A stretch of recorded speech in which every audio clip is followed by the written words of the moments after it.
Can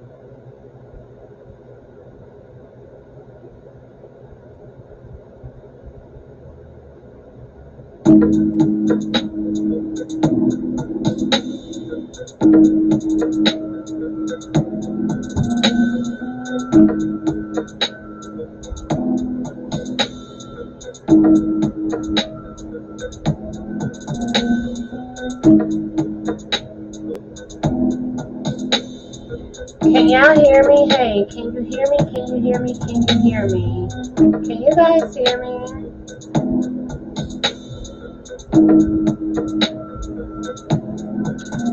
If you can, we are going to do a little news.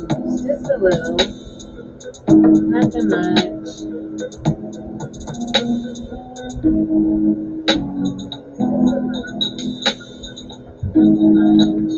Yay! You guys can hear me. That's pretty cool. Alright, so I'm here on StreamYard, and let me just...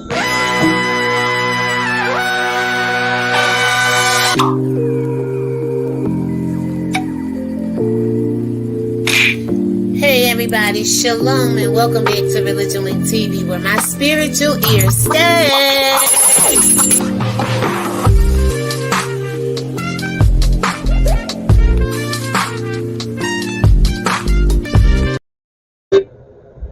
Alright, hey everybody, so I am back. I'm going to try to share my whole entire screen for whatever reason. Hopefully I don't got nothing on here y'all can see now. Anyway, good afternoon. You know, on this channel, we like to do a little after news delight, you know, after news, because it be late when I get my news sometime and give it to you. But remember that song, Afternoon Delight? I'm only playing on the words there. You know, that song was a little catchy. I think black people and white people like that song back in the day. Afternoon Delight. So that's the kind of vibe I'm trying to give you with this news and have been doing. So let's get right into it. We have a pregnant woman on a bus, and a man was sitting down before she gets on the bus, y'all. So I guess they made eye contact a little bit, and he was like, hey, I'm not getting up. And I guess they had conversation about it, and he told her no. But this was all a part of a Reddit stream. So, you know, I don't know what it all is entailing and if it's real.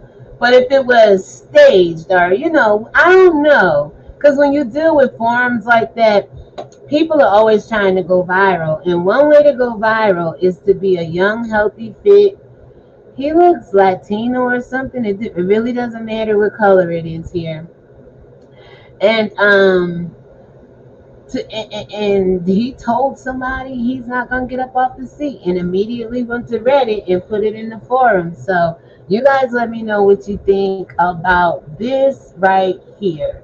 First of all, shout out to Dennis Sperling, because this is where I got the beginning of the story. It says, man refuses to give up bus seat for pregnant woman, says pregnancy is her choice. I like to fell out. What do you think about that so far? Now, I'm going to come back to some of his comments because they were a little interesting, and I would say maybe 50-50 on it. But he argues men are paying the same fare as women and deserves to sit down after a long day of work. What do you guys think about that? I know in this country, and I'm going to give you my opinion about it in a moment, but I'm just going to make some points or, you know, shed light to some things. I know in this country, we are always classifying people as, oh, they're pregnant, oh, they're old, oh, they're a child, oh, they got mental health, oh, they're this. What about the normal person? I just want to ask, is anybody going to make it easy in this world for normal people? People who are just out here being normal without being pregnant, without being old, without having mental health. Is there some protection just for regular people? I'm just asking y'all. I'm gonna get back to the comments in a minute, but I'm just asking. Let me tell you why I say that, y'all. Y'all be like, you full of it. Shout out to the one person in the chat. Hey! I'm doing better than normal, y'all. Usually I have no people in the chat. Give yourselves a round of applause. Yay for being here. Anyway, I was in ShopRite about, let's say earlier this year, right? And standing in line, waiting my turn. And it was an African man there. Don't speak that much English, but where I work, I will be seeing him in passing. He comes through my corner, right? So, and shout out to no work until September 6th or 7th or something like that. Anyway, this is work.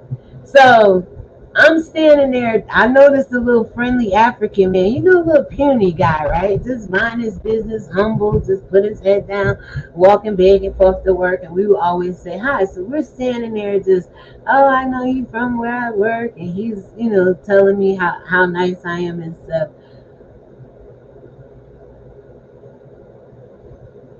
Why this old white man acting like he was entitled to everything but me and the man? I was before the man, and man was behind me. But the older white gentleman came in impatient, like, oh my God, I gotta wait. And he was being rude about it. And he walked right up to the counter. And I said, excuse me, sir, we were standing here waiting in line. And the little African man gonna shun me to be quiet and just let it go. I was like, normally I do, but you let it go for 400 years, people. And they done pushed you right on out the way and don't even act like you exist. I'm trying to break those generational curses for us. If people have to wait in line, people have to wait in line. Now, normally, if people come around me, I hold the door for pregnant women. I help people with their groceries. I help people on and off buses. And, this, because I be in certain areas, not really buses, but in and out the door. In and out the cab if I'm grocery shopping or something and they're elderly. I got mad respect for people. I don't classify y'all because we all young, we all have sickness, we all go through aging and stuff. Just have respect for people. But people who always want the entitled respect better start having respect for me. Now, if that man would have came in and humbled himself, and you could tell it was you black people kind of attitude. And Lord, I love my African people, but we got to stop being a little bit too passive. Nice is one thing. Passive is another thing. I ain't had nothing to do. I would have even let the African man, because he is elderly, older than me, I would have even let him go through the line before me. But I was there waiting my turn. He came in behind me. I believe that's how it went. We were standing there laughing and joking, and it was a white woman at the counter. And let me tell you how this played out. They have a big sign right here say check cashing in ShopRite, right? And I was there to cash a check, right? And when I got to the counter after telling that man I was in line first, he kind of got, stepped off to the side, puffing and pouting. She gonna tell me when I get up here, we don't cash checks. Now, let me tell you something. It would have went a whole lot different if I'd have let that white man go before me and disrespect the whole line and make me feel like shit. I was standing here just to let him and his people come on and go before me. And like I said, if he had a more of a humble spirit about it, I'm sick of whoever. I don't care what age you are, what color you are. You gotta respect people too.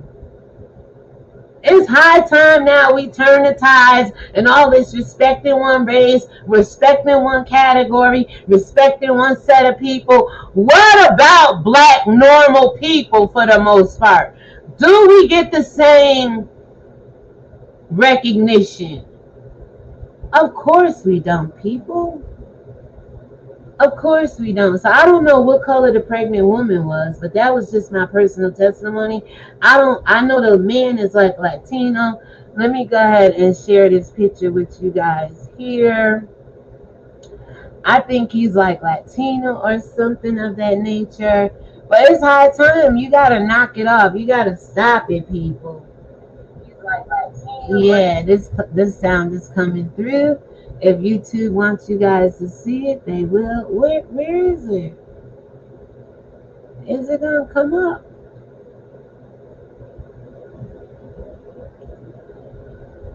Oh, come on now. There it go, y'all. Can you see it? It's a little lag, but it's gonna come up. These aren't the people here. This is just some other advertising, excuse me. But man refuses to give up his bus seat for pregnant woman. Says pregnancy was her choice. Her choice. And by right it should be. What does that have to do with you giving up the seat? That's just some extra to put on it. And I think that's the narrative that pushed this whole story to the front. Whether she was pregnant or not, I don't think this man was going to give up his seat, because he's been hell bent on telling you all that he worked all day. His feet is tired. When he got on that bus, he have a long walk home. So the only time he get to sit down after a long day at work is on the bus. How do you feel about being on the bus? Would you get up and give your seat? Now, there's somebody in Dennis Pearl in comments who said they don't expect a man to give up them seats for them. They said, hell, I guess they're from New York City, that you all be on a train, and most likely some people will get up and give you their seat. But other times, you got to hold on to those bars and stabilize yourself on them trains in New York City. And hope that somebody is nice enough to get up and give you their seat. But if not, we got to deal with it. I mean, we can't control how many people are going to be on these public transportations when we get off work. And that's another thing this guy said. He basically said she's pregnant and she can't afford a car. But yeah, his car was totaled, you're going to hear, and he's on the bus temporarily. You think, being that he has a car, he is a man, she is a woman, she is pregnant. In a couple of weeks or so, as he said, when the insurance settled, he'll be able to get another car and won't have to deal with it. That in and of itself would have been enough for me to say, okay, I'm only doing this for a little while, so these people have to do it all the time. All right? But a man who admitted he refused to give up his bus seat to a pregnant woman has been slammed online after trying to justify his behavior. Now, I guess his family, online, people was coming for him because, again, it was just a matter of you just getting up and giving the woman a seat, scooting over a little bit, making room for her to kind of get on the edge. I don't know.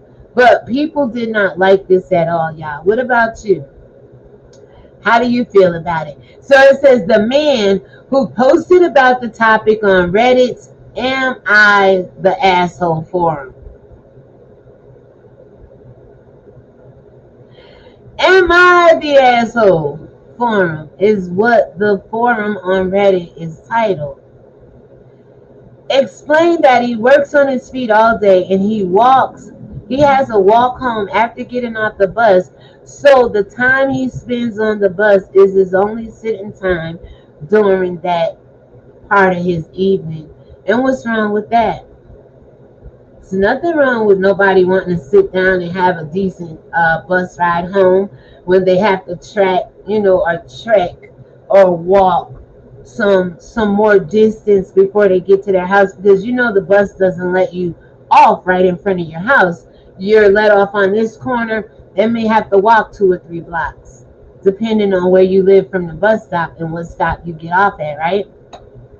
So I don't see anything wrong with that either, y'all. It's like, I understand this. Hear me out, what other people may be saying. I understand you're pregnant. I understand you're in a wheelchair. I understand you're elderly and walking with a cane. I understand you got a baby stroller. but I'm tired and I had a long day and I got on this bus before you. Because the man was closest, now that was just paraphrasing what other people probably are saying. And I might have would have said it once or twice in my life as well.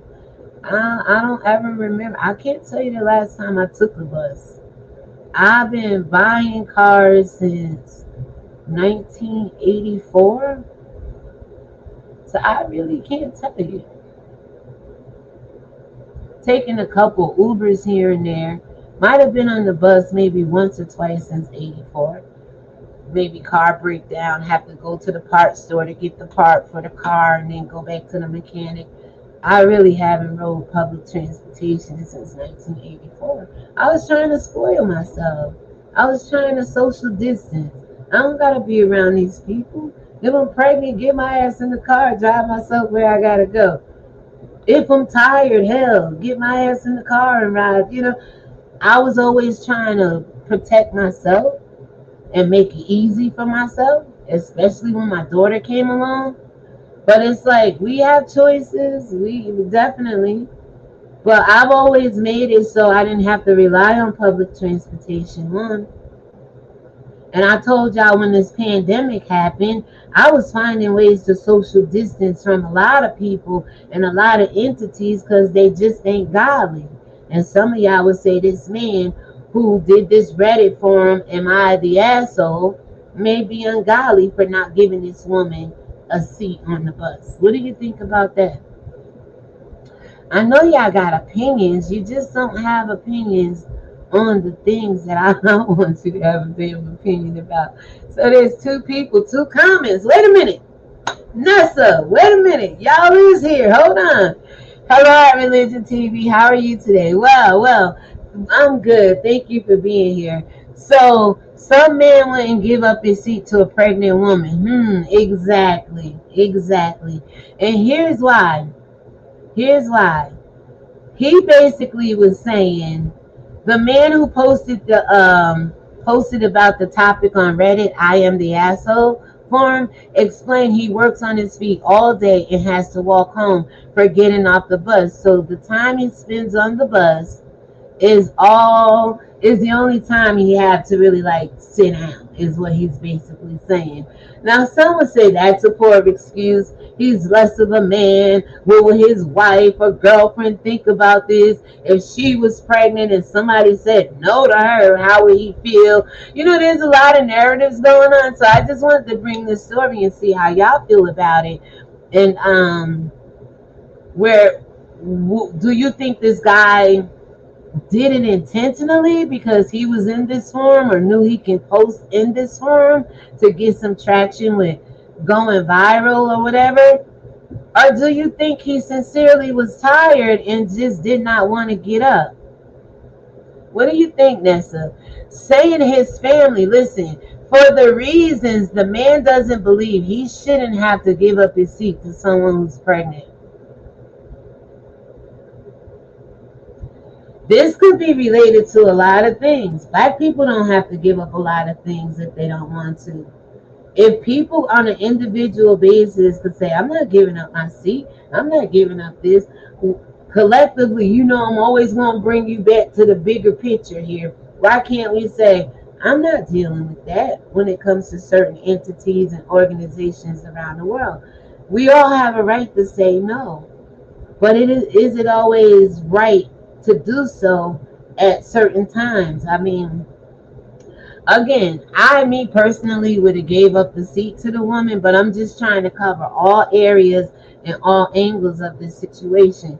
Me personally, I believe he is the asshole, and a lot of people at the end of this article believe he is too. He's an asshole for not giving up his seat. He's an asshole for not respecting the unborn child, the mother. I mean, pregnancy can be tedious. Working on a full-time job and on your feet and tired can be tedious as well. But again, this man has a car. This is his only temporary situation. When his insurance comes through, he's going to get another car. So, and then there's things called blessings. When you're kind and nice to people, God has a way of rewarding you for doing so. Right? Now, some people will say, what's kind and nice about giving up your seat and all of that, and this woman's pregnant. This man said it was her choice. I don't really think that has anything to do with it. What does her choosing to be pregnant have to do with you not wanting to give up your freaking seat? All right. Oh, so Nessa says, oh, his feet was tired. I understand in a way. I used to work two and stand up on jobs in one day. Work two jobs and stand up in one day. And it is a wear and tear on you. Mentally, it is true. Once you sit down, it's hard to get up. Absolutely. That's why I'm trying to respectfully cover both areas. Because he said I was tired. I worked all day. My feet was tired. He got on the bus before her, found a seat close to the front there, obviously. And my point being, why didn't she look at anybody else on the bus? The conversation's going to go like they looked at each other like, you see me standing here pregnant. Well pregnant. Full on pregnant. And he probably looking at her like, you see me sitting here with my feet crossed. And probably perked up in the air a little bit. You know how you get in a ride or on transportation, you try to get your feet out your shoes and let them rest a little bit before you have to get off the bus or wherever and do a little walking before you get home. I see both sides of it. I would still get my seat up for pregnant women. And yep, absolutely. I said the same thing before I realized you was in the chat. Absolutely. I would still get my seat up. Absolutely. No matter what color they were, how far along they were, I'm telling you, being kind goes a long way. But I also told a story, I don't know if you hear it, there was an old white man that came in ShopRite, and you can tell his demeanor was not nice, and he cut me and another African man, and I was like, excuse me, sir, we've been waiting in line. He huffing and puffing, and he gonna jump over to the side like I said something wrong.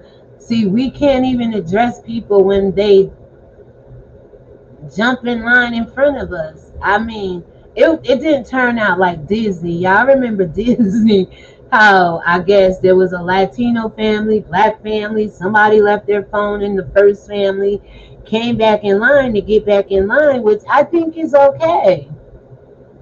We 20, 15, 30 deep, both families damn near. One person left their phone in the car. It wasn't like they all got out of line to go get this phone and then jump back in front of the black family. They went, got their phone, and the one person who did so went to get back in line with his family. And we've all done that, right? But it didn't really turn out like a brawl at Disneyland. And thank God this didn't turn out, because I know there was some people on that bus saying, why he ain't getting up? Why he won't give his seat to the pregnant woman? Why didn't they?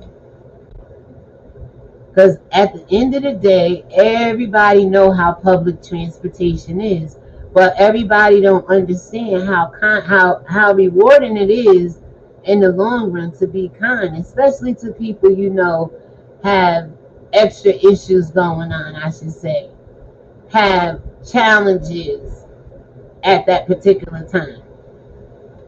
So yeah, all right, so let's go back here because it gets interesting. He says, cool, I take the bus to and from work. Car got totaled, SIC, whatever that is, SIC in parentheses, about a month ago. Still waiting on insurance to reimburse me so I can get a new one. And right now on public transit, you have to social distance. And I just told y'all, I bought my very first car 1984 so I could social distance. I didn't want to ride on public transportation with everybody. I didn't want to come in contact with everybody. I didn't think I was better than everybody, but you eliminate a lot of problems when you don't have to go to the train station if you don't want to, or to the bus stop, or to public laundry facilities, or fast food restaurants. Learn how to cook at home. You will eliminate. I'm 54 and I've been doing this for a very long time. So when the pandemic came, it was nothing for me to social distance. And by the grace of God, he kept me through it all. But a long time ago, I said, man, I try to find jobs I could work where it's only a few people I could tolerate for the day now. You know what I'm saying? I'm not putting myself in a situation where I got to come into all these spirits and entities that ain't as kind as I would be to people. But when I'm standing in line and been there for a while, and then you come in and go right to the counter because they both, I'm like, hey, I understand older people get that anxiousness with them, but it wasn't at the 5 o'clock where they get that sundowners syndrome and be combative and want to take on the world. It wasn't that time of the day, I read people, but his spirit wasn't kind and nice about it. Even if he said, do you mind if I go ahead of y'all? No problem, sir. But it was the way he did it, and that has a lot to do with the overall systematic entitlement of certain races in this world. And these are the generational curses, along with other stuff in our community, we got to begin to attack. That's where the equality is going to come in at. But they're set in their ways, abusing you, taking advantage of you, going out on you the way they do, and we're so used to saying turn the other cheek, Jesus gonna fix it. And I keep asking when. It's up to you to make them play by the rules. It's up to you to make them respect you. If you want it from me and I give it respectfully, give it back. Don't try to bully your way. Don't try to force your way. So I just wanted to make light of that. I be having my own personal testimonies, y'all. I am not perfect. And I do respect my elders more than anybody you know. It could have been a black man came in and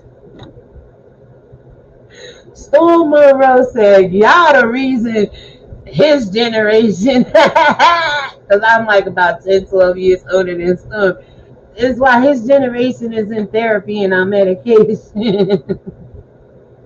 He said it's because of y'all. Oh, God. And there is some truth to that. We've been hard on every generation before us and after us. That's got to be like the biggest generational curse we can break right there, is stop making it hard for the people to come behind you. I say my past is your present. Your present is somebody else's future. My past is your present, meaning what I used to do, y'all still out here doing. But your future, your present, is people under you looking at you. They're looking at me now too in a better light, you know what I'm saying? But there's people looking at you now. And your present is their future. Break these generational cycles. The Bible said women teach the children. Teach other women, the elder women. Teach the women how to be wives, how to be mothers, and how to be stewards of God's word. That's missing in our community. So we're going to go into, after this right here, we're going to get into Byron Allen buys the Black News Channel for $11 million. And he expects to get it into 80 million homes where it's at about 45,000. But right now we're still talking about this gentleman who I don't even really know his name. And I don't know what the pregnant woman looked like. But he's quoting here, at my job, I'm literally on my feet all day. And I work 10-hour shifts. It sucks, but the pay is good. So I can deal. But after a long day, my feet are sore AF. Sore as I genuinely cherish the time I spend sitting on the bus riding home. It's the time to network. It's the time most people put their head down and just wait for their stop. But it is really a time to look around and see the different people and different cultures and different ethnicity around in your community. It's okay to say hi every now and then or give somebody a smile. I get it. That's why I like doing personal banking. That's why I do like going to the shopping store in certain places. I have to go. for the human connection and the human experience. So he goes on to say that he genuinely cherished the time. Hold on, Nessa. You say anything else, sweetie? All right, we got 2 people in the chat. Good, good, good, good. I'm doing good, y'all. Haven't taken a break since March. I told you guys about the mammograms that I took March, and I just said people don't care about that type of shit, so I fell back. But here I am. So did he make a post to see? Oh, hold on. I could do this in StreamYard. I'm sorry. So did he make a post to see what the people's response was to him not giving up his seat? If so, he must be feeling guilty or something. Check it out. It does say further on in the article that he did. This all happened and he immediately went home and published it to Reddit. Now the site on Reddit is called Am I the Asshole?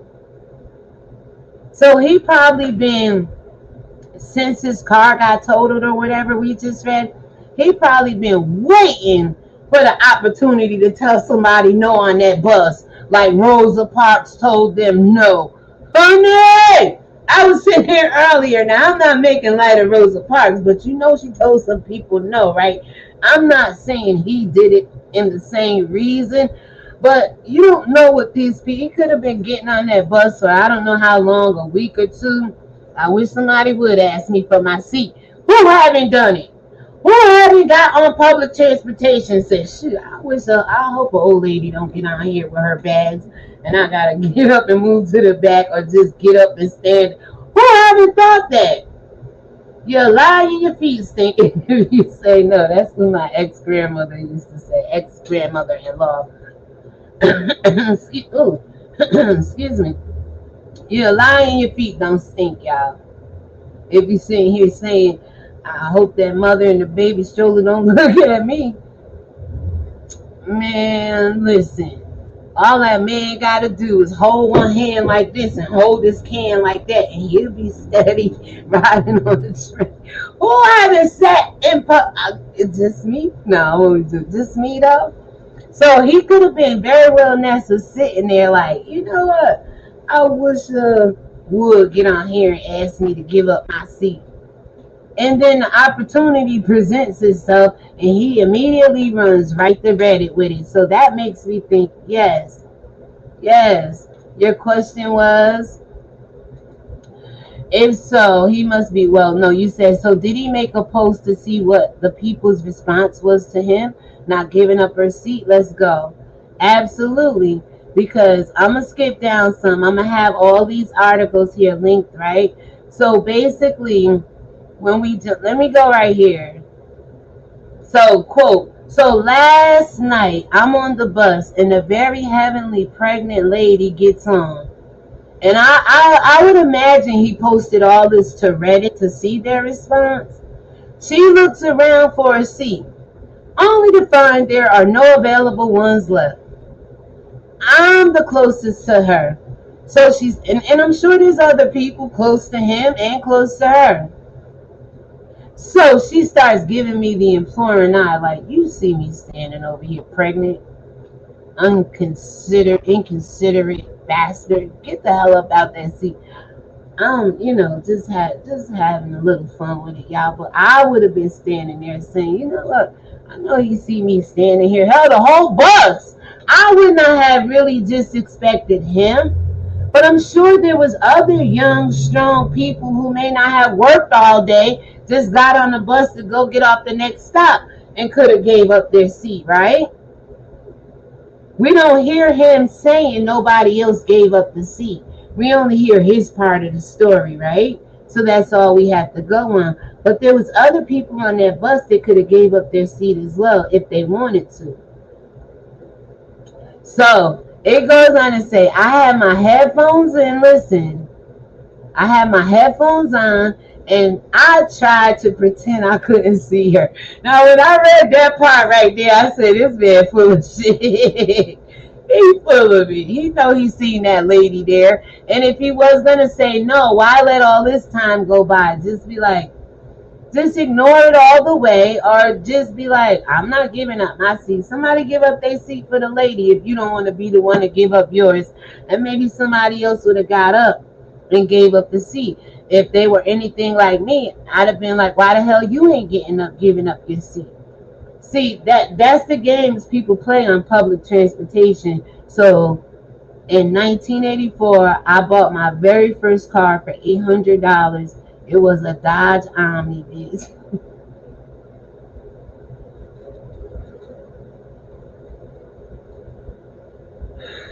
Oh, I can tell y'all some story times about that car. But it was a blue Dodge Omni with the little tan interior, honey. I thought I was so proud of myself buying my first car. It was around Christmas time. I put the gold Christmas garland in the dash. You couldn't tell me nothing. And I've been buying my own cars ever since. Because I just don't want to deal with people in public transportation. You can eliminate a lot of these people. You see a lot of people with Louis and Gucci and Dolce and Gabbana and Andover, New York, and Stuart Wiseman and Bodega. You see it with it all on. One of my favorites is Vincent Komodo. I like his perfume. Yes, I do. I have a little bit in there, but anyway. But they won't go buy a damn car. They rather get on there looking fly as hell, expensive as hell. You know, I'm not saying in this case, but people will fight over seats and all of that. Look, go buy you a used vehicle. You won't have to deal with that. Right? So he says, I pretend like I couldn't see her, but once she started talking to me, it became inevitable. What, that he wasn't going to give up that seat, or she wanted to sit down and was probably in need to sit down. I haven't been pregnant since 1993. I had to think about this shit for a minute. Oh God, time short and fly. Oh Lord. So I kind of remember though. It's like riding a bike. Pregnancy don't affect everybody the same way, but I can imagine just the pressure on the pelvic, having to go through like the feeling of using the bathroom, your back, breast, tender. It's a lot. But again, I mean, you have people out here that feel like their situation is just a little bit more important than yours. And they sometimes don't want to be kind and give up their seat. That's all I'm saying, y'all. Quote, I wasn't rude or anything. Just the fact that you didn't get up. You were rude, right? I just told her no. I've had a long day and my feet are sore. I don't want to give up my seat. Now, black people, you better learn from this man right here. When it comes to white supremacy, I always tell y'all God is precise. God is sure. God is not a man or the son of man he shall lie or one he should repent. But he ain't playing with these people. He said what he said, and that's what he meant. This man here said what he said, and he's got a conviction with it. Like, this is what I believe. This is my truth. And we can use this as a teaching moment for our fight against the oppressors. Be precise. Let your conviction be real and stand in it. A lot of y'all want to stand in your ish when you out here beefing. Stand in your conviction. I said no. I said black people aren't going to be treated this way no more. I said we're not vote. Well, y'all can do what you want to do. But once we get on one accord and we all start saying the same thing at the same time, I believe the enemy is going to begin to listen. So I always take time to make mention or to give you my little jewels, my little nuggets along the way when I'm doing this kind of commentary. Oh, she says, okay, I got it. And then Nessa says, right. We only hearing his side of the story, but true, nobody on the bus even thought to give up their seat either. We don't know because this is a story without mentioning the outcome. Absolutely. And it's one-sided right now, but I'm sure other things was discussed and people were chattering and all of that. I don't really have audio of the incident. I just have this report right here. And how I got it was, you know how you go to the YouTube homepage and you scroll down and it say community posts? Sometimes I like to see different outfits people are posting or what people are saying. Like yesterday on my community wall, I was watching Gossip Girl XOXO, and she was talking about how Nick said there's 80% of women who got stank puss. And I usually don't do this, y'all, but I was feeling myself yesterday. I did 3 videos totaling about 5 or 6 hours, separately or whatever. I said, let me post this on my community wall. Did Nick Cannon in a roundabout way just admit to some of his baby mamas having sour puss? Because you can't tell me all your baby mamas falling at 20%, Nick. If you're going to make a comment like that, you yourself must have been around some of that sour puss and might had a kid with that sour puss once or twice. But the conversation, it was disgusting. He was over there talking about how women stink down below, and it is true. Some vaginas smell musty. But he can't tell me he laying up with all these women and got all these kids and one of his baby mamas allegedly don't fit that category. But I was just like, I'm sick of Nick. So I was like, did Nick Cannon just admit to his baby mamas having sour puss? Oh God, the things people go through, right? So Listen. So he said, I told her no. He said, my feet are sore. I don't want to give up my seat. She started crying, y'all, about how she's pregnant and a single mom.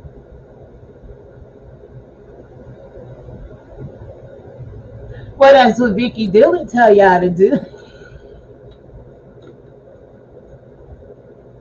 A lot of people tell y'all to get emotional, and I used to be like that. I used to could get my way.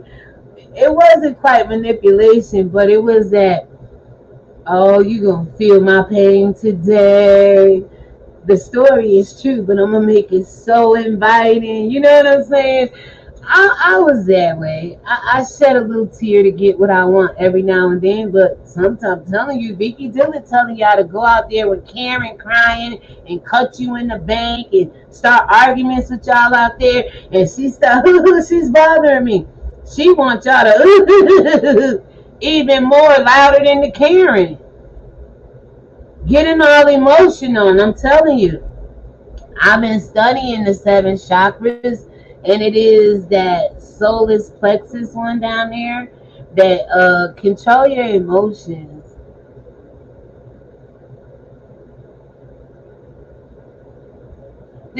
God created us and designed us so wonderfully, right? Isn't that what we tell people, whether it's in church or not?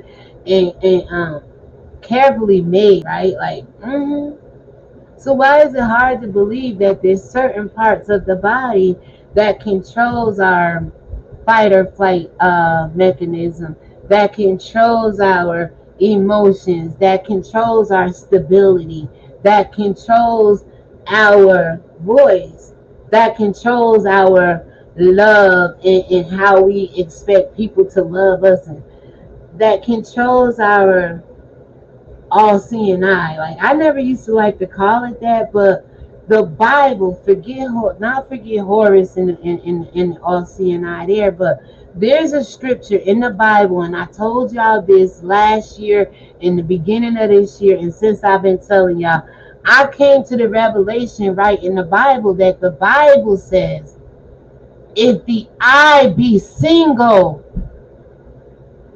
and it's lit, the rest of the body is going to be lit. But if the eye, it didn't say eyes, it said eye. And I told you something tried to bite me right between my eyes, messing with my third eye. Hey! But it says, if the eye be dim, the whole body's going to be dark. And that is another reason y'all let the devil disguise himself as the angel of light and pretend to be this thing of God. Because your eye is dim, so your whole body is dark. That's why the world is the way it is. Come on, y'all. Y'all don't hear nobody else saying this. Y'all don't hear nobody coming out their spirit like this. It is what it is when it comes to God and me and what I see in the world, y'all. That man said his feet was hurting. This woman is crying. It didn't work with black people in white supremacy. We cried, we hollered, we was like Hagar in the wilderness. But until you repent from your wicked ways, God's not hearing our cry. Because we're crying to God, but yet we're still feeding into the enemy and helping the enemy go against God. Every time you do something the White House say or follow this demonic energy in the world, you're going against God. I can't make it clear, people. Alright, so I appreciate y'all. I'm almost done, y'all. The other article is a little short here. How long we been going? Oh hell, let me go. Wow, it's a wow, what a topic. Yeah. Alright, listen, where am I? I'm right here. So I'm gonna get through. I want y'all to hear the end of this, okay? So I'm gonna skip a little bit. But I will put the link so that you guys can definitely go and read this yourself and make of it what you have, because sometimes when we sit and listen, you're getting my opinions, my views, my point. When you read it for yourself, be like, oh, you might get something else out of it. It can add to the conversation. Or one of my favorite movies is The Great Debaters. Samantha Book with an E. Black people are the fabric of America that holds it together. So I love a good dialogue. All right, I love to debate certain things and just talk about, and it's not in a bad way. It's just to sharpen us. Iron sharpens iron, and sometimes you have to have a dialogue or a debate or some kind of heated conversation to get there. To get there, okay? So, quote, witnesses, the exchange, witnesses. Whoa. With Roe v. versus Wade just happening. This, I can't let this go by, y'all. Dude said, after she started crying, said she's a pregnant single mom. It's spelled M-U-M. So is this over in across the pond? Is this, hold on. It's not really giving me who wrote the article or where it is. I think it's the NZ Herald it's coming out of. Alright, let me get back here because this is crazy. She started crying, y'all, listen, about how she's pregnant, a single mom, and I told her I'm sorry, but that was her personal choice, and she can't expect other people to accommodate her life choices. We talking about giving up a seat on the bus, dude. We're talking about making it a little easy for a pregnant woman. I understand where you're coming from too, but you make it seem like this is the end of the world. What y'all think about that? Because watch what he say next. We live in a state where birth control and abortions are free.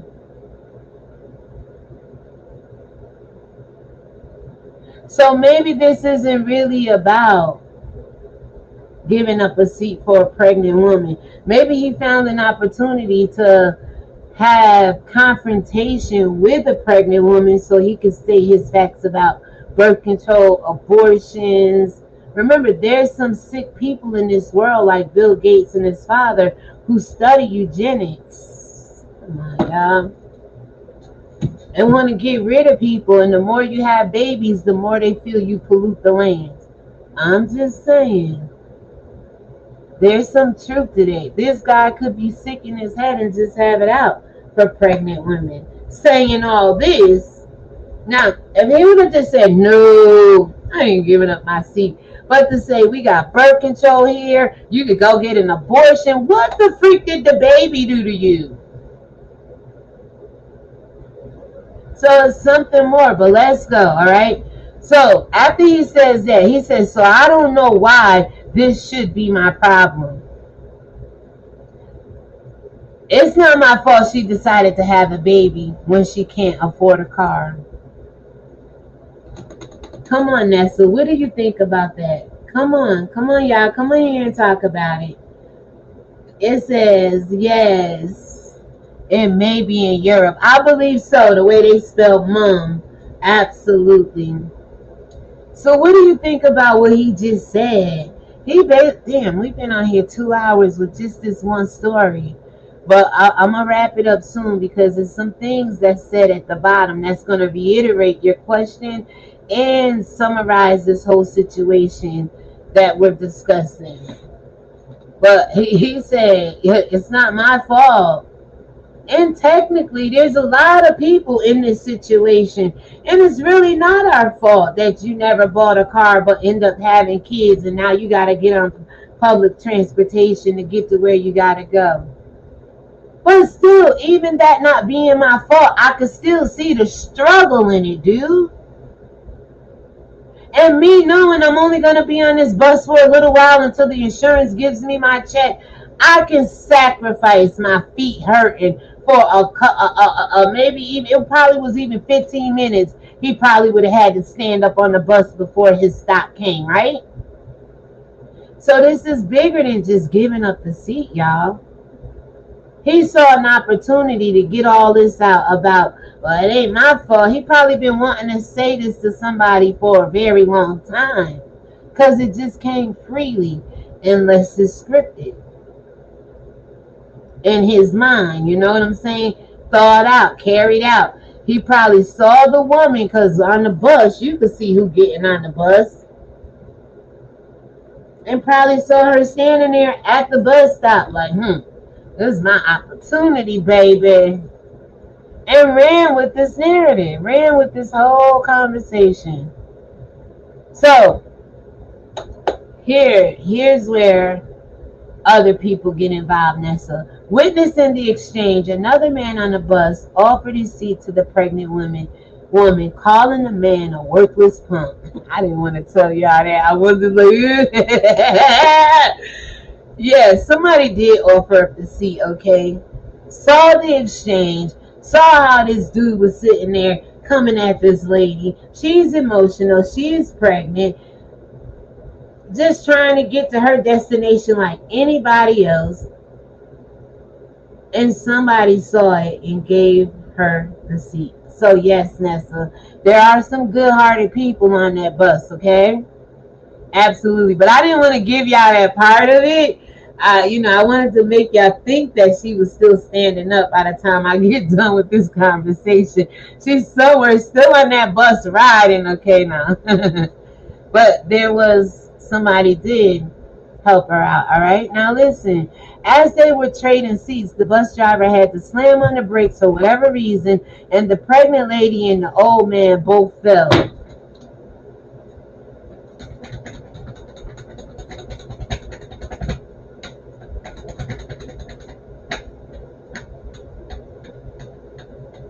It was an old man that got up out his seat. Why the bus didn't wait till they make the exchange or pull over, so there wasn't that force of gravity, the pulley system, and throwing people inertia, I think it's called. When you move on the bus or you driving. I'm not stupid, y'all. I did go to school. I did graduate college.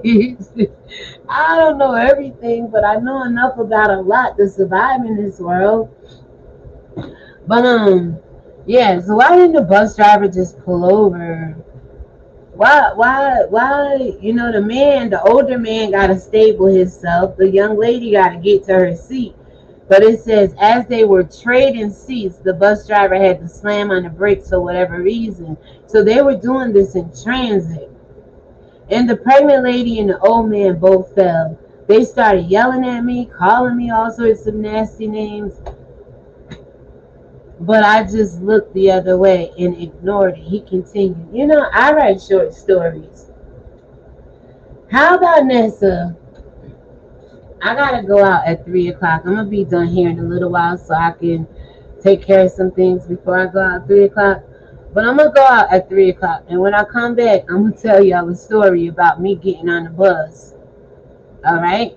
It's just something. People can write this. Just put whatever they want in these forms. I believe it's true. I believe it happened, but it could just be in a written script. We really don't know. Because the pregnant woman, I don't have any receipts as of yet. And her side of the story, the old man side of the story, the bus driver side. Only person we know is this guy going on Reddit and putting it in this forum. Am I the biggest asshole, or am I the asshole? It's called. Listen. So it says they started yelling at me, calling me all sorts of nasty names, but I just looked the other way and ignored it, like Christians been doing. I don't mean to be picking on y'all. Y'all just turn the cheek and ignore everything you see around you, but it's not the same context. But it's still a teaching moment. If you can just turn your cheek back to what told you to turn your cheek that way, and I always told you, look the devil straight down his tail, because the seed of the woman bruises the head of the seed of the serpent, and the seed of the serpent bruise our heel. All right, but we still got the advantage.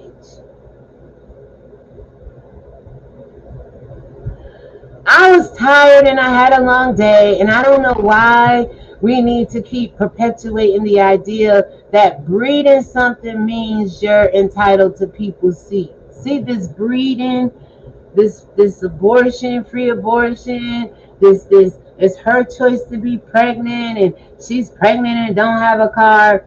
It's more than giving up the seat, y'all. Are you following me? It's more than giving up the seat. So Nessa says, that was rude and ignorant thing to say. My goodness, what a miserable person. Yep. What they both fell, Nessa. This story is crazy. I'm glad we took our time with it, because I do have another story I want to get into, but that's really, really quick. The bus driver probably didn't know what was going on for the peace sake. Right, absolutely. I was thinking that as well, just didn't say it. Paying attention to traffic. You're absolutely right. And in metropolitan cities, and I would think UK has a public transit system that's fast-paced, it's always going, open all day, every day. Bus drivers are conditioned to stop, get you on, and get to the next stop on time. Sometimes people take their time and are considerate about who's getting on, who's getting off. But a lot of times they got a schedule to meet as well. They have to get to the next stop to pick the next people up. So even if the bus driver was in a little rush to close his doors, I can understand that.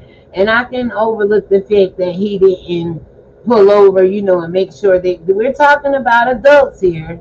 And another thing, Nessa, what I notice is a lot of people don't coddle people. I mean, they want us to be tough. They want us to handle everything. But a pregnant woman getting on the bus, sometimes it can be overwhelming. I don't know. But I do agree with you when you said, for the sake of peace, absolutely. The bus driver probably just was trying to get to his next route, pick up his next passengers, let those off. It's not really his responsibility either where people sit on that bus. As long as they don't sit in his seat and sit by that front door, right? You know, sometimes locally, when you know the bus driver locally, I've seen it done around here. They'll let you stand where the door open. You just gotta get up on, you know, when people getting on and off, you gotta get up. But when there's in transit, depending on who's driving the bus and if you know them, they'll let somebody stand on those 2 or 3 steps of the bus. You know, that's just because it may not be enough room, or this person may be a little overweight, or like me, I probably wouldn't want to sit in seats with people. I probably try to stand as close as I can to the front of the bus by the door if I had to get on the bus. So it's not really his responsibility. Out of care and concern, yeah, you know, it's in the back of their mind because they're traveling 20, 30 people on the buses at a time. So I am seeing people stand up and offer their seat automatically when they see a pregnant woman. Time change, I guess. Yeah, the moral compass has changed. Doing the right thing has changed. Just being kind to people have changed. Absolutely. All right, y'all. So I'm almost done. Listen, he said, I was tired and had a long day, and I don't know why we need to keep perpetuating the idea that breeding, having children, somehow means you're SIC. What does SIC mean? Entitled to people's seats. See, I don't know everything, but I ask questions because I want to know. If I'm confused about something, I'll tell you I don't know. But there's somebody know what SIC mean in social media. When it come to the Bible, I tell you, I got a friend that know everything. Me and my friend, we know everything. What I don't know, I'm sure God knows. But what is SIC, Nessa? Entitled to people's seats. So he says, I'm sick of people perpetuating the idea that women with child, pregnant women, somehow means you're SIC, entitled to people's seats. What's that SIC? I get the entitled to people's seats. Remember, I told you when we first started off, there's people who feel like because they may be pregnant, or because they're older, or because they have some kind of challenging unique ability. You know, I know we can't call them disabilities anymore, but I have some challenging unique abilities going on right now in my personal life. But I'm still strong enough by the grace of God not to want to use it to get over on people, or to get my way, or to make it easy in life. Like, no, I'm gonna hold my own whatever situation I'm in. But I understand what he's, but I don't think she was doing it. I think maybe this woman just got on and saw that he was the first one with the seat. But again, we're talking a different part of the world here. I never been in the UK or over in Europe anywhere, so the mindset is definitely different. Check out what he said though. I'm tired too. We're all tired in this pandemic. He got AITA.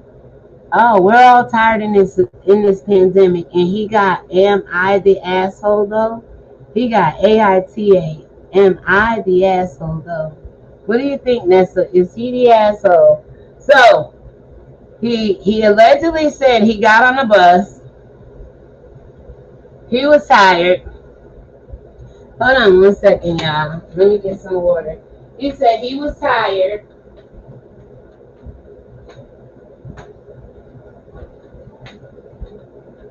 He said he was tired, right? Hold on. So he get on the bus. He said he tired, worked all day, 10-hour shift. Pregnant woman get on. They both look at each other with imploring eyes, like, you better get out my seat. You better stand there and take it. And then all of a sudden it goes from, I see you looking at me, but I don't care about you being pregnant. We got free abortion clinics around the corner. You could get free pills clinics. Um, you chose to be pregnant with no car. It ain't my fault. How do you feel because you're pregnant and breathing and with child? You're entitled to sit down. Alright, and then it says Reddit users almost unanimously agreed that yes, the man who wrote the post was indeed the asshole. Now, sometimes people put things like this out just to get the opinion and response of the public. So I'm not saying at this point this story actually happened and it's true, but I need more receipts. I need more proof. I need the lady to come out at least and say this happened to her. And I will look for more receipts as the day go on. But basically, at the end of the day, Nessa, this is what's said. Quote, yeah, not only did he not give up his seat to a heavily pregnant woman, he also then let an elderly man stand during the commute. Society doesn't exist in a vacuum. Consideration and empathy for fellow man is the hallmark of a decent community. Why the hell can't it be like this with the White House and black people? We got all the answers for us on this level, local level, state level. But when it comes to that damn federal level, I just be wishing people can take these teachable moments and apply it to our adversaries, to the people who don't like us. I be wishing. It said he also then let an elderly man stand during the commute. Society doesn't exist in a vacuum. Consideration and empathy for fellow man is the hallmark of decent community. Is it? Is it? Why isn't it like that when black people are involved? So this was a comment by one Reddit user, which, alright, so then, quote, the way you talk about others is disgusting. It's also just general politeness, decency to give up your seat to someone who is pregnant, another person said. And it's true, whether it happened or not, it's good conversation. Nobody would ever think this man to come out and say all of this after refusing to give up his seat. So again, it could have been well thought out that, not that it happened, but he bring it to social media and make you think it happened. And if it did happen, damn, there's some cruel people definitely in this world, right? So another person says, and to wrap this all up, a few Reddit users suggest that the man was in the wrong, not necessarily for giving up his seat, but for his comments regarding the woman's choice to get pregnant. And like I said, if you just said, no, I ain't giving up my seat and left all that out, I would be good with it. Because I've said no, you said no, they said no to us at some point in time. Saying no is not the problem. But your reasoning behind saying no, I get the tired part. But then looking at me and justifying why you not going to give up the seat because I'm pregnant, I'm on the bus, and you judging me that I don't have a car. Some people take public transportation in certain parts of the city and areas because they don't want to get caught downtown paying parking ticket meters and stuff like that. So they may leave their car home and jump on the bus depending on where they're going. So to judge her even to say, oh, you pregnant and you don't got no car, when his car is in the shop. So at the present time, he don't even have a damn car. Although he got money coming because his was total, at the present time, you don't even have a car. We both on here for whatever reasons. And I'm not disrespecting you, so you shouldn't be standing here disrespecting me. So that's it, y'all. How y'all feel about that stream? Yeah, look at it, y'all.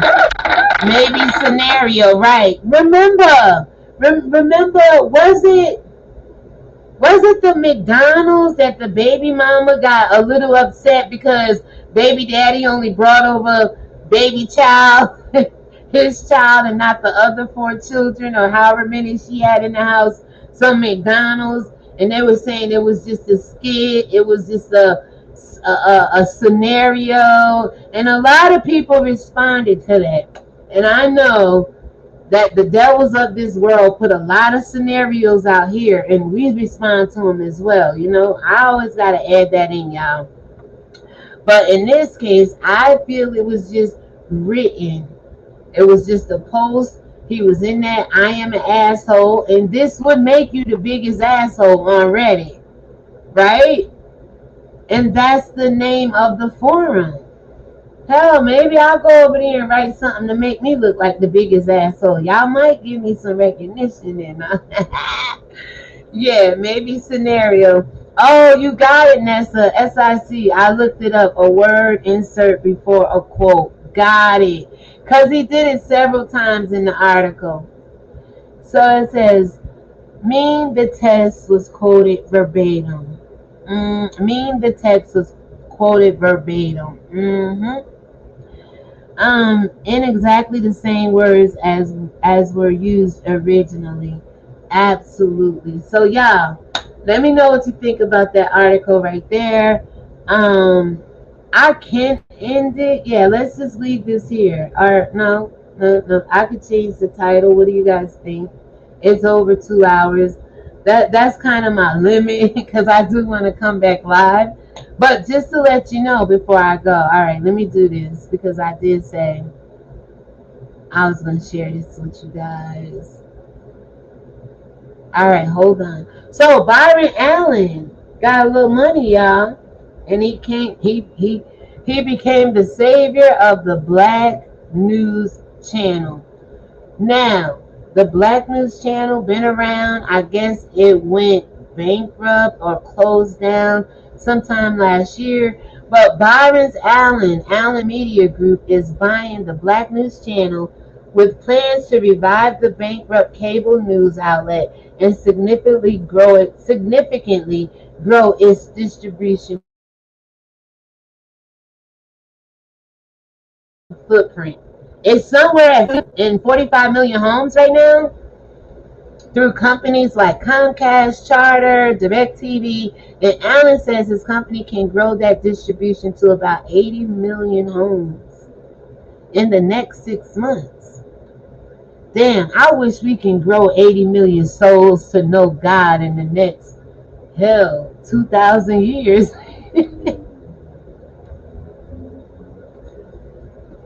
I'll give y'all 2,000 years like these people did. If we can't get 80 million people to know God in 2,000 years, I would love to have 45 million know the Most High God in 6 months. This is a Black News channel, y'all. What are we going to see? What are we going to hear? What are we going to learn? How is it going to move us in a direction? I like it. I like when Black people own Black things. I really do. But again, it's what we do with it. So anyway, hear this out. BNC, Black News Channel, BNC, is available in about 45 million homes through all the local cable networks.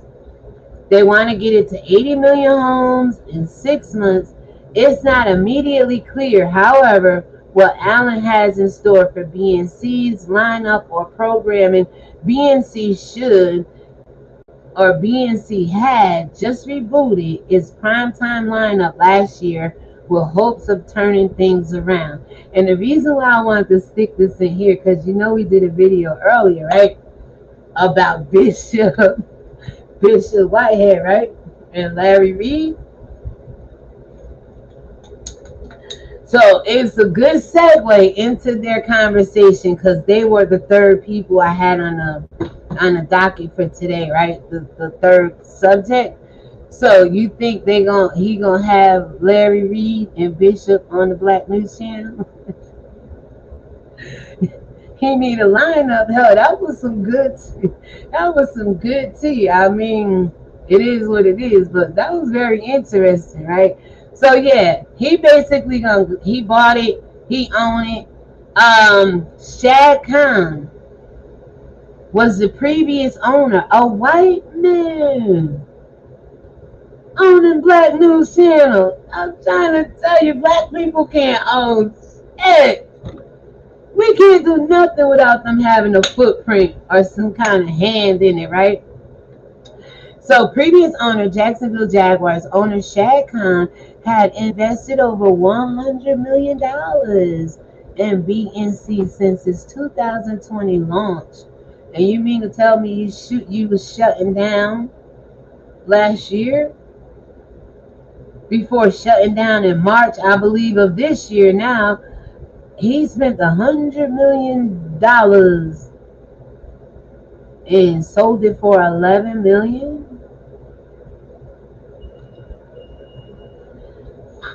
Can I just say this here, y'all? I told you, anything have to do with black people, white people touch don't always go well with us, y'all. And why would a white man want to own a black news network? Because they know it's money in it. Regardless of what they put on their lineup in time slots. Black people bring the money and give it right to master. And they go on, live in their big houses, get islands and jets, and they the ones running around here destroying the planet, the children, the agriculture, the spirituality. They just keep you. Black people is, I'm telling you, all resources, whether you want to believe it or not, come through you. They just found a way to get their hands on it. And then when it don't work for them, or they see they can't get nowhere with it, they let it go down, and here come a black person to save the day. Well, it says, Allen says that his company will deliver a best-in-class network to serve the underserved African American community and the advertisers who want to reach this extremely valuable audience. And the advertisers, we all know what ads come revenue, come money, okay? So you always have to look at why these people really do things. It's never the intention to connect with God's people or my people. The money, the love of money is the root of all evil. But money is always the underlining. People generally won't take on these kind of tasks unless money is involved. Pastors don't want to shepherd your soul unless money is involved. Right? So listen, also, quote, we appreciate the opportunity to provide cable operators, satellite companies, telcos, and digital platforms diversity of ownership. I might have to look into this, right? Voices and viewpoints on their programming lineups by having a 100% African American owned network, he added. I might have to hit Byron up. Like, you got a little spot for me? I only need 23 minutes because a half-hour show, you got about 7 to 8 minutes of commercials, your ads. You know what I'm saying? Come on now. Your ads. Alright, so y'all can read this. It's really interesting.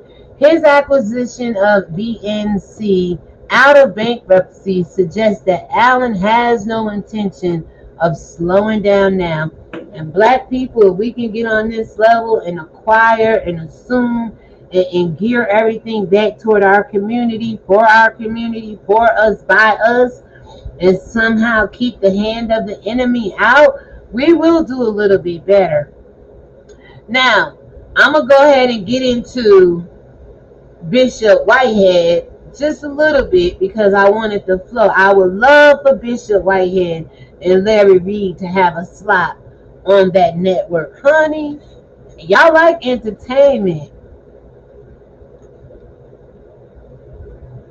Y'all love entertainment, and it was quite entertaining, y'all. So listen. Canarsie, Brooklyn, all right? You know, there was a man, Bishop, came out and said basically he was robbed of $400K, then $1 million, and that these four men came into his church. It was actually broadcast live, and everybody got to see it. This, you could physically see it happen.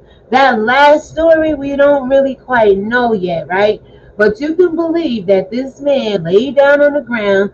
Four men, they looked like, no, they was all the same size to me, wearing black hoodies and black pants. I was like, is it one, is it two, is it the same one? Apparently it was four. In and out the church, walking back and forth, waving a little gun. The urgency, the fear. Everybody deal with the fight or flight response differently, but it could be true, but it just looked like they were all in on it, maybe. And sometimes you do know you're robbers. Sometimes you get robbed by people right in your local neighborhood, and you're aware of who's doing it, whether you ask them to come in and do it or they chose to come do it themselves.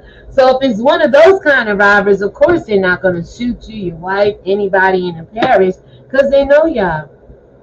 Whether they know you, or whether they know you from the neighborhood. They know you passed it trying to do some good in the community or whatever.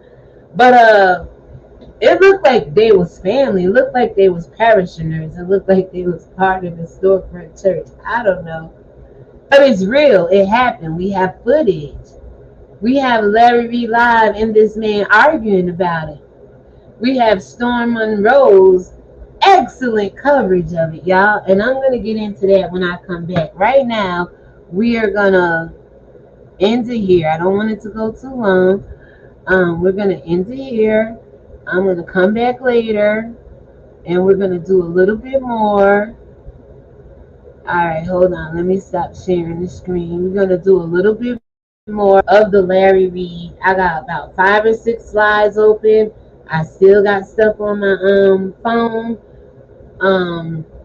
And yeah, we're going to get into some things with that because, like I said, there was a lot said and a lot going on, child. And when I tell you, we're going to have fun with it later on. We are going to have fun with it later on. We don't never laugh off of nobody's downfall situations. But again,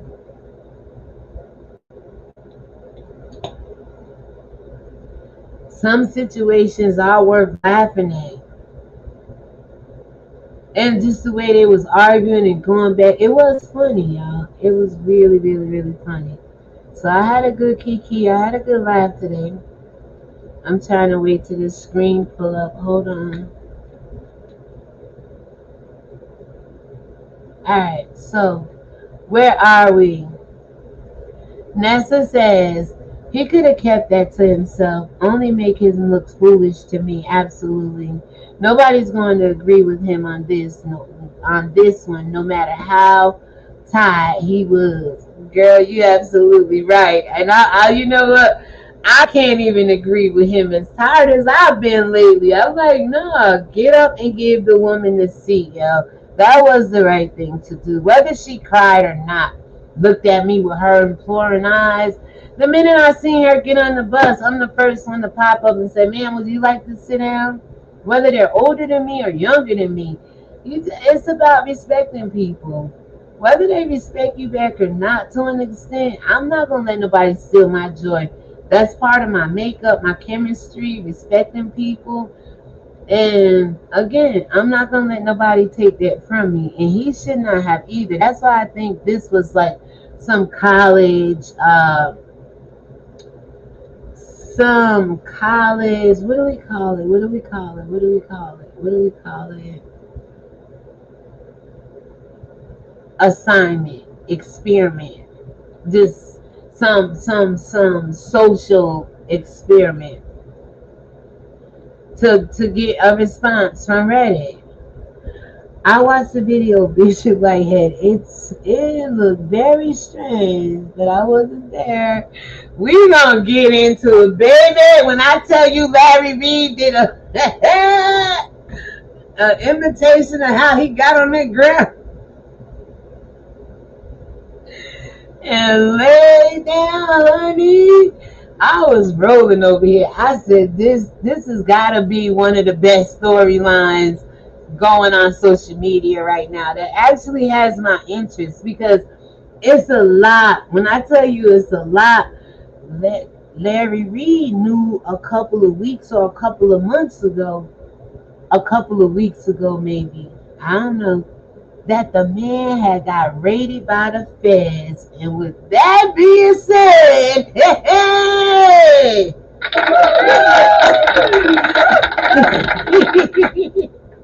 yeah, Nessa, the man, whoa, why you ain't playing? See? There you go. Nessa,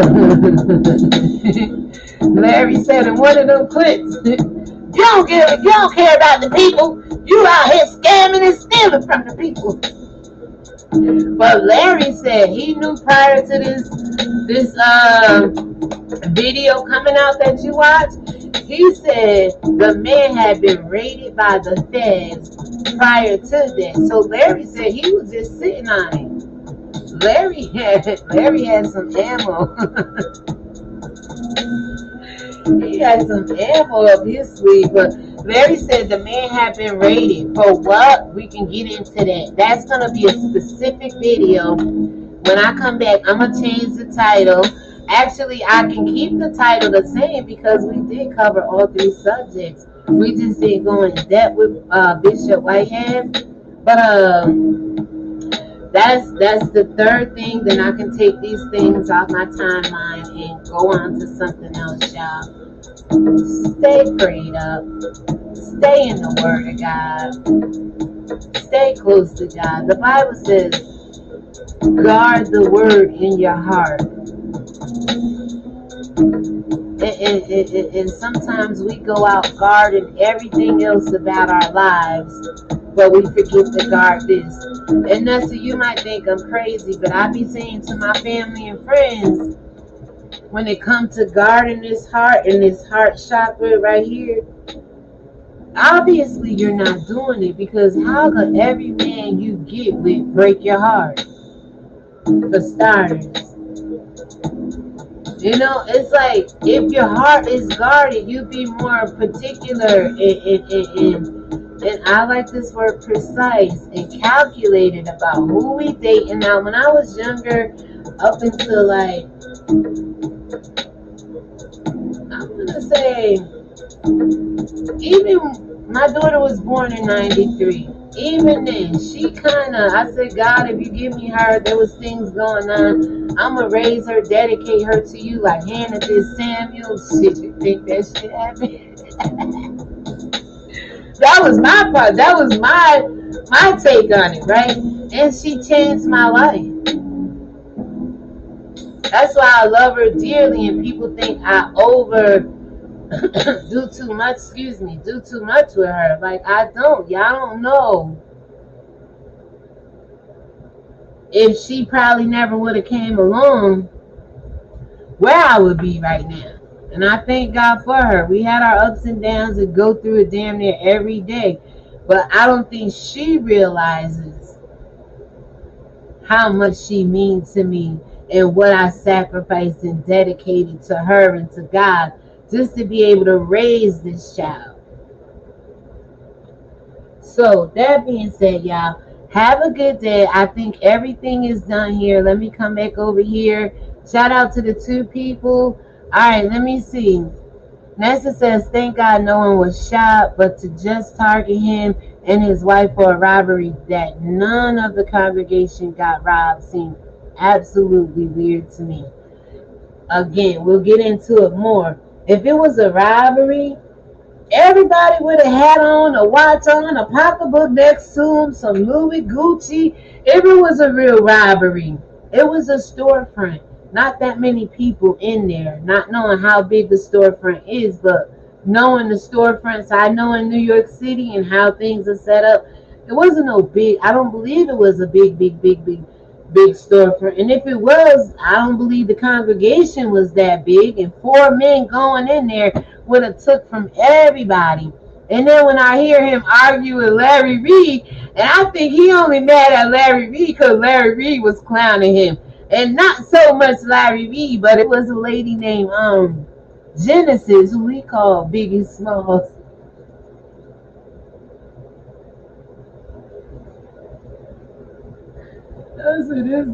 This is our pastors. These are the people you put your whole faith and hope and trust in. Excuse me. Excuse me. These are the people. All right, so let me just go ahead and get this off my chest, y'all. Can you see right here? It's been one thing after another thing. I told y'all in September of 2017 when I first kind of like went to Facebook a bit, I guess.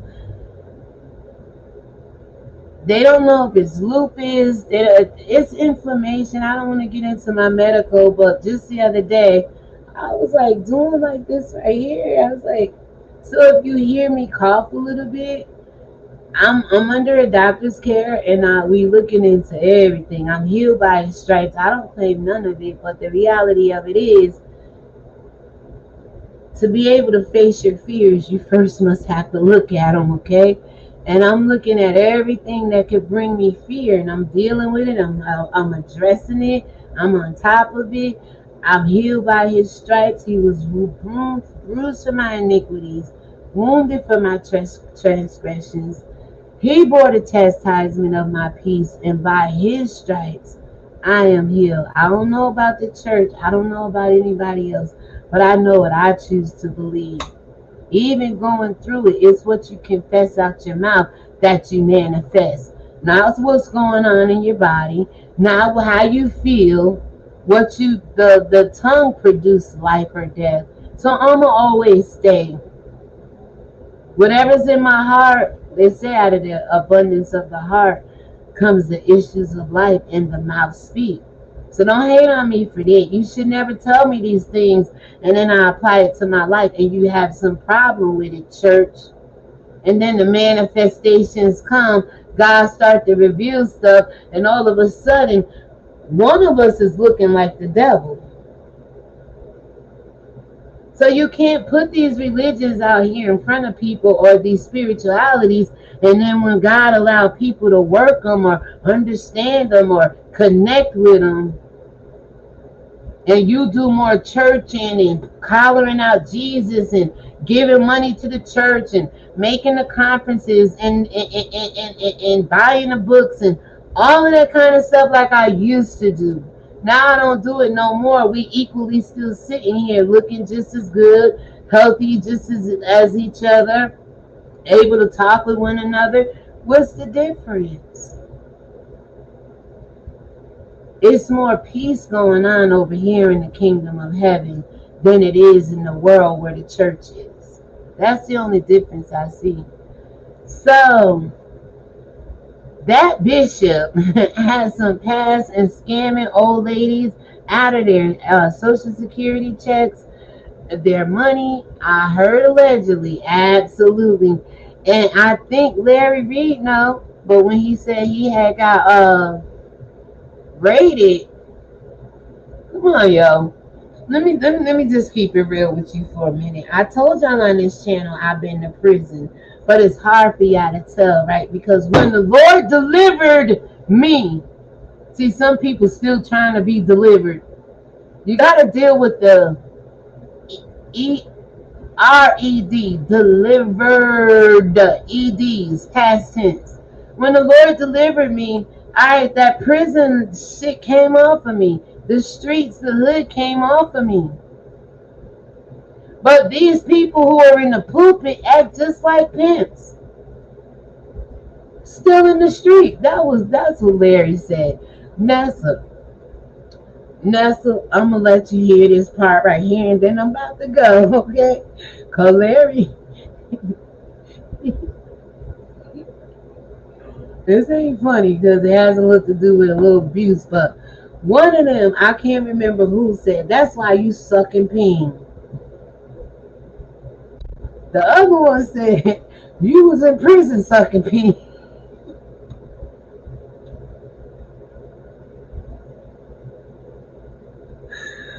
I was saying, let's give our bishops a round of applause. Cheer for our bishops, all right? Root them right on, honey. These are who y'all trusting y'all souls with and y'all families. It's entertainment. From here going on, Nessa, okay? I am not caught up in Larry Reid and Bishop for any other reason. Just to get, I haven't. Can I laugh?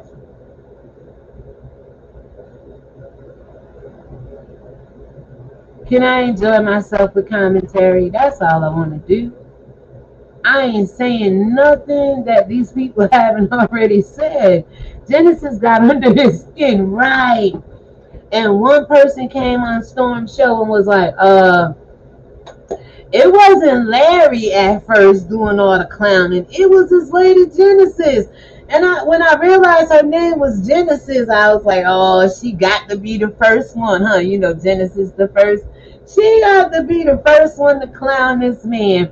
And people are saying on Storm Show that she was involved in other stuff and people really don't like her. So when it came to her and Larry Reid being, I don't remember, I don't know who panel, I believe it was Larry's, but wherever they were, she was the one, because the lady came on, I believe Miss Pat, and Miss Pat said in defense of Bishop Whitehead, Genesis, because when he was calling her Biggie Smalls and fat, when I tell you, he was arguing more with her than he was with Larry at one point, going in on her, calling her names, but she was the actual one who started clowning him first. So let's see. Let's see. Love on you, child, with all your heart, no matter what. God's blessing you to cherish. God bless you, Nessa, and thank you. I appreciate you. That was very funny with Larry and Genesis. This just show his truth. Look. I couldn't get it on my phone. I'm gonna let you hear this stuff.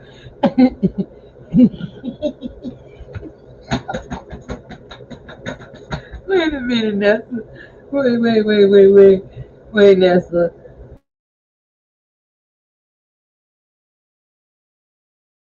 Wait, Nessa. Larry. He said, Larry, you said I got thumbtacks in my church. He got these like draped curtains or panels hanging at the back of the church. Larry said they was up by thumbtacks. He said, Larry, you said that it was ugly. He said, whoa. No, Larry said it's ugly. Take it down or something like that. He said, ugly. He said, Larry, you ugly. Larry said, you know, Larry got the big eyes. And I just tell you, I'm gonna try to screen record. Go to Larry Facebook. Try to go to his Twitter or go over there to Storm Monroe. Oh, matter of fact, I got a link Storm Monroe and Larry Reid and Bishop to this video and the one prior. Okay, remind me to do that, Nessa. I'll do that when I come back in. I got a little over an hour to be where I gotta be, but we about to end it. I know it's hard to stop laughing at that part. I was laughing so hard too. Larry said, I said, Larry was instigating it a little bit. All right, so let me just let y'all hear one clip of it. I was in here tripping this morning. I said, I gotta go live, y'all. I only like to come up on the name of the Most High God, but this partly on the road to get there. You know what I'm saying? It's like, I'm not trying to come up on Larry Reid, the Bishop.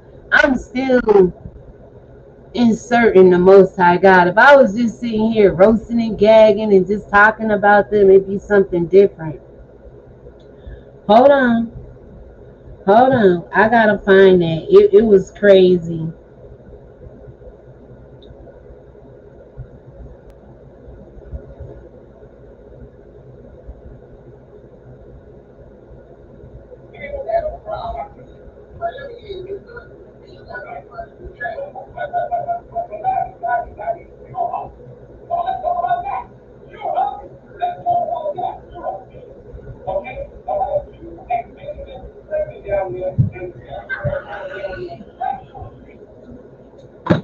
Wait a minute. I gotta get this thing hooked up to the Bluetooth. Hold on. He said, Larry, you a beast. Hold on, Nestle. Real quick. The Bluetooth device is Hold on, real quick. This is what they talking about, you ugly and you The a beast. Bluetooth device is connecting successfully. Yes, it's how it says, don't trust no Christians. I don't. But he trusts Jesus. Who allowed the Christians to do what they do, like Larry and Bishop. And it's not that Jesus allowed them. They still have a choice. If Jesus was the God for all people, they still have a choice to obey even what the church say do. And they don't. They don't. So it's not Jesus' fault per se. The whole world is going crazy. But to tell the whole world Jesus was sent from God and he's this answer, and the whole world can't seem to get it right with this Jesus, it let me know it's still going on in here. Whether you give them a God, a savior, a deity, a helicopter, a boat, or what's that other one, a ship, when that person be out in the water and they on the light lantern, no matter what God sent to people, they just gonna refuse to be godly and obey the cardinal instructions, the thing God say do. Even if it was Christianity, people are so far from that mark is what I'm trying to say. But listen.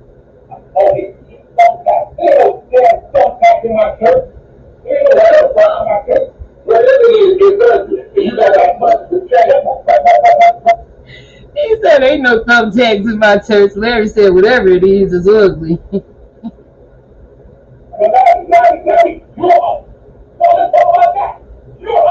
Let's talk about that. You're a beast. Okay? Alright? You and Benjamin Franklin. Baby, the Lord said, if you look at a man with lust, it's a sin, right? That's what they say in Christianity. So I'm not looking at Larry or Bishop. You hear me, Nessa? And anyway, other than to say, Larry Reid might look a little bit better than Bishop. Even in his spending, even in his $400,000-$500,000 shades, he had on a pair of white shades, one of the pictures. I have to say, if it was a choice to make, Larry Reid do look better. Yes, it's kind of good. Don't trust no Christians. I don't. Y'all trust the biggest Christian in the world, and unfortunately, he ain't coming back for you, Storm. You got a better chance of them crystals over there helping you than Jesus coming back. Because the Messiah already came and saved us, and they destroyed that, and we've been trying to figure it out ever since. So they told us another one is coming to save us, and instead of us rekindling our relationship with the first one, we keep waiting on the second one to reveal himself. And I've been telling you, the Jesus of the church, there is no revealing. You have not read the book of Revelations, the first book of the Bible, Genesis. I'm only messing with you, Genesis. But in the book of Revelations, you see how it really go down. And a lot of that went down before the book of Genesis. You can't tell me God created the earth first. No, he would have no reason to if Satan never wanted to, if Lucifer never did what he did. What would be the reason? So a war broke out in heaven first, and you can read that in Revelations. And when that happened, then God said, okay, we done brought the hood to heaven. It's time to get you down in hell where you belong. Pretty much some people say the earth. And I'm going to let y'all fight it out. I'm going to let y'all battle it. Y'all say you love me and worship me. He say he hate me. I'm going to sit here and see who's going to do right, do the best. The devil doing his job. Why isn't God's people doing our job?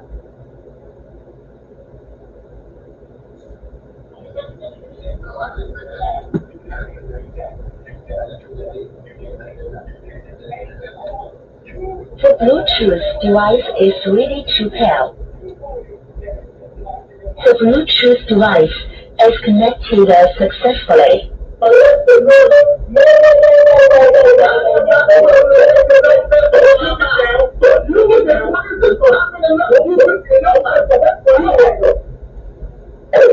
Hold on. He said all right, we're gonna end it right here, y'all. Because I'm not really caught up in the discussing. I mean, we all grown, do what we want to do. But when it comes to fighting and all that, they talking about putting nuts and balls in people's mouths.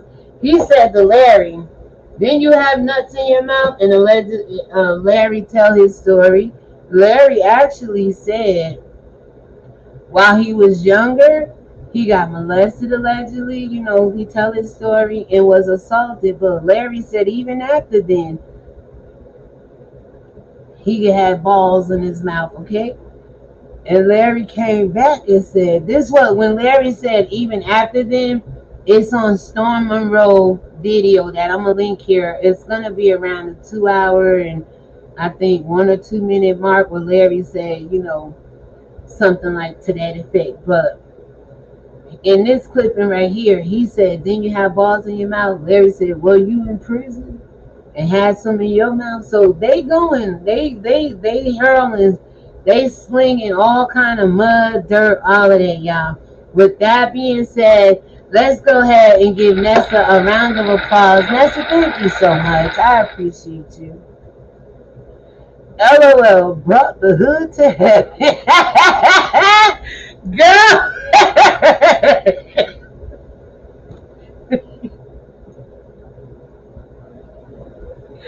Ooh, maybe that might be the title, because that's what the hell they doing.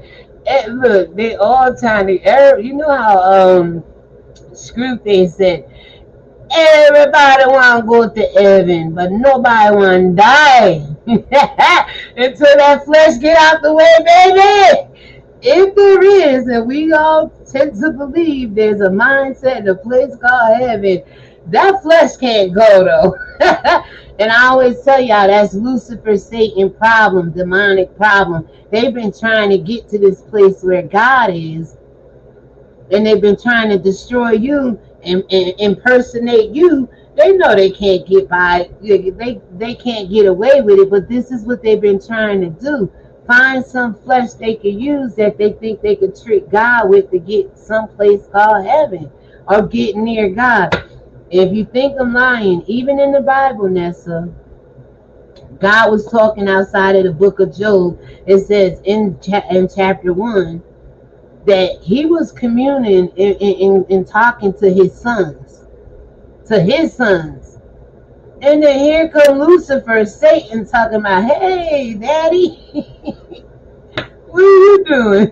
Can I be a part of it? It's all right there in chapter 1. Can I be a part of this conversation? And he said, where the hell you been? He said, roaming to and fro. But anytime God trying to commune with his sons, you better believe Lucifer, or this, it's right there in Job chapter 1. Read it. God was minding his business, talking to his sons, and here come the devil. And that's how it been since he got kicked out of there. He trying to find his way back into God's good graces. So he come up with this whole Jesus, he in heaven. So you no longer look within or look to God, but you looking outwardly. And that God always wanted you to look inwardly. See, God's word cut asunder to the bone, the marrow, the joint, the marrow, the spirit, the soul, that Bible says. Not fixating your eyes on Jesus up in the universe somewhere. I know it's not with God at the right hand. The Messiah is. That I believe, but this Jesus of the church ain't nowhere near. That's why when Paul created them in your mind, He immediately was created and immediately took off from the earth. Because there's no evidence he even exists. The picture they put out looked like the Pope's son. Right? Alright, let's go, y'all. So he said he was abused as a child with a soft spot, but Bishop didn't know the blows, right? They, and like I said, they was digging deep. They was digging deep. Thank you. This broadcast, thank you for this broadcast. What a host, LOL. I'm getting there, girl. Shout out to you, Nessa. Thank you. It will get better. It will get better. I know YouTube is a numbers game, but where 2 or 3 are gathered in my book, the Messiah is in the midst of us. That's all I care about. If people don't want the presence of God around them, I don't got no business to do with that. All I could do is just stay true to me and go places where God is celebrated. And unfortunately, it's not enough on YouTube. So I will withdraw. I will retreat. Because given this much teaching, this much education, this much wisdom, this much of me, you think I'd be a little bit further. But YouTube don't care about that. It has to be gutter. It has to be ungodly. It has to be sexual. It has to be perverted. And then there are some channels that's good-hearted I rock with and go and check out and stuff. But again, a lot of us, for the most part, we'll say we're Christian, we say we're godly, we say we're believers, but when it comes to platforms, it's like we want to put God on the back burner to meet our goals or what's required of these platforms, and I refuse to do that. If I can't get there with God, why should I go without him?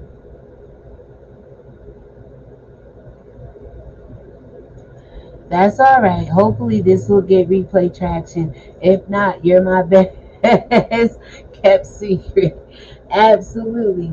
Because even God keeps things on secret and hidden and not for the world to see. So I appreciate you for saying that.